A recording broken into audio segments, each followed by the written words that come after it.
Hello again and welcome to section 3 of this course, Building a Sentiment Analyzer.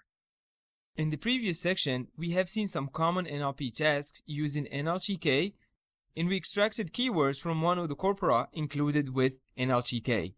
In this section, we will talk about sentiment analysis, which is one of the most widely used applications of NLP, especially as part of social media, to evaluate someone's attitude towards a product, a topic, or something that we're marketing, for example.